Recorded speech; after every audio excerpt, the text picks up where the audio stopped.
ញោមសូមថ្វាយវន្ទា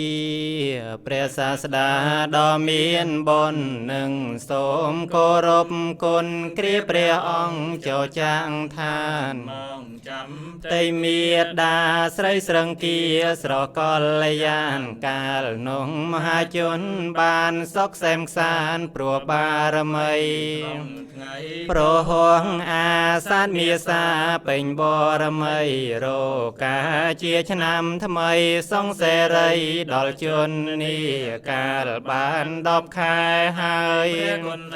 កើតអង្គចានៅនេះដងព្រឹកសាឈ្មោះហៅថាព្រៃសាលវ័នក៏ក្រើកដែនពោសធាមានទេវតារាប់រយពាន់ក្នុងតំបន់នៃឧទ្យានលំពីងនេះឆ្នាំចពីសាំងនេះថ្ងៃសុកជាពេញបរមីនោះព្រះចិនស្រីទ្រង់ប្រសូតឥតមានព្រួយកាលសិតធាត់ខ្សានត្រាមានវស្សា15មួយបីដាបានលើកស្ទួយអភិសេកនឹងស្រឹងគីនារីស្រកលយានផងបានស្គាល់គ្រប់គ្នាថាឈ្មោះនាងពឹមពីស្រសោភាលើសលែងក្រៃកាលនោះក្នុងឆ្នាំឆ្លូវត្រូវថ្ងៃសៅរ៍មានសេរីពេញបរមីក្សន្ត្រាថ្លៃបានសុខខាស្ដាច់មានព្រះរាជបុត្របរិសុទ្ធភាស្រង់ថ្លាគួរឲ្យព្រះរាជា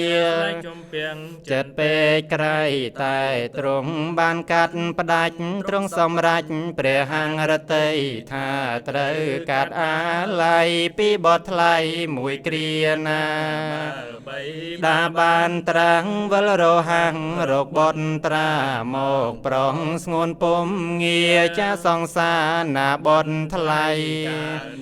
ថ្ងៃប្រហងក្នុងឆ្នាំថងមានសេរីអាសាទពេញបរមីក្សន្ត្រាថ្លៃចេញបំបជាកាលបានបបជាហើយមិនប្រងើយអង្គសាធ្វើតុងករកេងរិយាគ្មាននរណាធ្វើដូចអីបានត្រាំងឆ្នាំរកាពិសាខាពុទ្ធបុណ្យមីជាថ្ងៃព្រះចិនស្រីមានសេរីឈ្នះក្រុងមាបានពីខែទ្រង់ខ្នន់ខ្នេប្រទេសនាប្រងបញ្ចវគិយានាកណ្ដាលដងព្រឹកព្រៃគឺក្នុងឆ្នាំរកាសាទមាសាបុណ្យមីថ្ងៃសៅរ៍ព្រះចិនស្រីផ្ដាំពោលស្ដីធัวទេសនាក៏ជាថ្ងៃកំណើតសង្ឃបានកើតក្នុងលោកា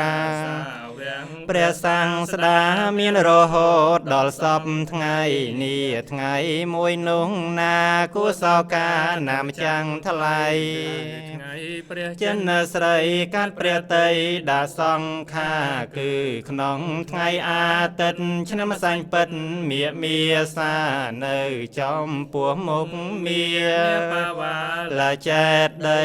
3ខែកន្លងទៅមិនឈប់នៅយឺតយូរអីដល់ថ្ងៃព្រះចិនស្រីត្រង់នៅពៀនចាលោកា